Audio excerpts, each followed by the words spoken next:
شامل کر دیا. تو میں عرض کر رہا تھا ہمارا کام یہ ہے اختلاف کے زمانے میں کہ ساتھیوں کا حد درجہ اکرام کرنا، کسی کو غیر مت سمجھو، کسی کے بارے میں یہ نہ کوئی ہمارے خیال کا نہیں ہے، یہ ہماری جماعت میں سے. اب آپ کس طرح کا کس گروپ میں ہیں؟ خدا کی قسم نہ ہم نے کوئی گروپ بنایا ہے، نہ قیامت تک تبلیغ میں کوئی گروپ بنے گا. دل کی بات کہہ رہا امانت کبھی نہیں. یہ کام امت بنانے کا ہے. امت اس لیے امت بناؤ، امتی بن کے کام کرو، خوب اکرام کرو ساتھیوں کا.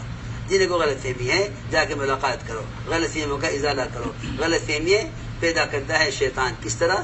سنو میری بات دھیان سے.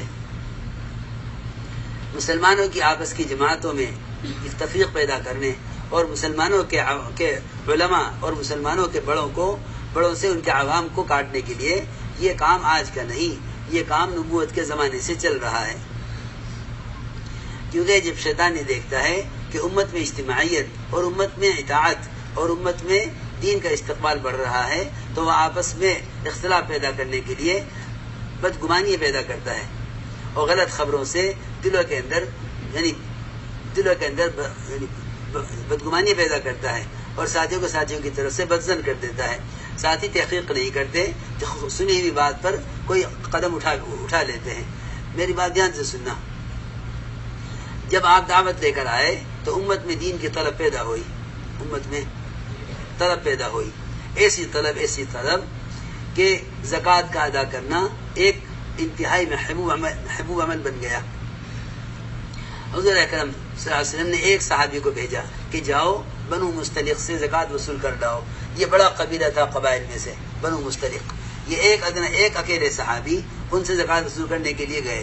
راستے میں ادھر تو یہ چلے ان سے زکوٰۃ وصول کرنے کے لیے اور ادھر سے پورا کا پورا قبیلہ بنو مستلق ان کے آنے کی خبر سن کر ان کے استقبال میں، ان کے اکرام میں اپنا پورا قبیلہ بستی سے باہر نکل آیا کہ ہم ان کا اکرام کریں گے، استقبال کریں گے باہر نکل کر کہ اللہ کے رسول کی طرف سے ساعی آ رہا ہے زکوٰۃ وصول کرنے کے لیے.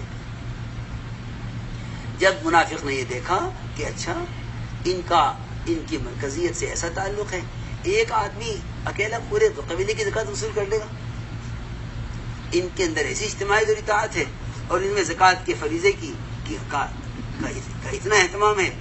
تو اس منافق نے آ کر کان میں کہا ان صحابی کے کہاں جا رہے ہو؟ کہ میں جا رہا ہوں زکوٰۃ وصول کرنے کے لیے. اس منافق نے یہ کہا تمہیں خبر بھی ہے وہاں کیا ہو رہا ہے؟ کیا بات ہے کہ پورا قبیلہ تمہیں قتل کرنے کے لیے اپنے بستی سے باہر آ گیا ہے، تم اکیلے ہو. پورا قبیلہ نکل آیا تمہیں قتل کرنے کے لیے، وہاں تو قتال ہو رہا ہے. اچھا، اور سنو پورا قبیلہ زکوٰۃ دینے سے انکار کر رہا ہے، جاؤ جا کے بتا دو اللہ کے رسول. اور میں سچ کہہ رہا ہوں. جی ہاں، کیونکہ جو لوگ فساد اور جھگڑے پیدا کرنا چاہتے ہیں نا، وہ قسمیں کھا کے کہتے ہیں کہ ہم تو خدا کی قسم سچ کہہ رہے ہیں، ہم تو دن سے. جی ہاں، قرآن کی میں تو آیت کا ترجمہ کر رہا ہوں. ہم سچ کہہ رہے ہیں، ہماری بات مان لو. جی ہاں، اسی طرح کہتے ہیں. بلکہ قرآن میں ہے وَيُشْهِدُ اللَّهَ عَلَى مَا فِي قَلْبِهِ، کہ اللہ کو گواہ بناتا ہے اپنی سچائی پر. وَهُوَ أَلَدُّ الْخِصَامِ، قرآن میں ہے، حالانکہ وہ خالی جھگڑا لو ہے. أَلَدُّ الْخِصَامِ. تو اس نے منافق نے کہا میں سچ کہہ رہا ہوں، وہاں تمہارے قدر کے لیے نکل آئے ہیں اور زکوٰۃ دینے سے انکار کر رہے ہیں. یہ صحابی واپس ہو گئے. خبر سن لی ہے کیا؟ خبر سن لی، تحقیق تو کی نہیں، خبر سن لی ہے. نے جا کے دیکھا نہ ان سے پوچھا کچھ نہیں. یہ صحابی واپس ہو گئے، آ کے آپ کو خبر کر دی. آپ نے صحابوں کو جمع کیا، مشورہ ہوا کیا کیا جائے. مشورے میں اتفاق اس پر ہوا کہ راتوں رات بنو مستلق پر حملہ کیا جائے اور سب کو قتل کر دیا جائے. سوچو، آپ غور کرو، سب کو قتل کر دیا، ایک کو بھی نہیں چھوڑا. کیونکہ زکوٰۃ کا سے انکار کرنا کفر ہے اور ہمارے آدمی کو قتل کرنا چاہتے ہیں. جب صحابہ کا اتفاق اس پر ہو گیا تو آیت نازل ہوئی قرآن کی. یا ایھا الذین، یہاں سارے امام والوں کو خطاب کیا گیا ہے. اے سارے ایمان والوں سن لو، اگر تمہارے پاس کوئی فاسق خبر لے کر آئے تو تمہیں چاہیے کہ تحقیق کر لو. ایسا نہ ہو کہ تم کوئی ایسا قدم اٹھا لو کہ جس کے بعد سوائے ندامت کے اور کچھ نہ ہو.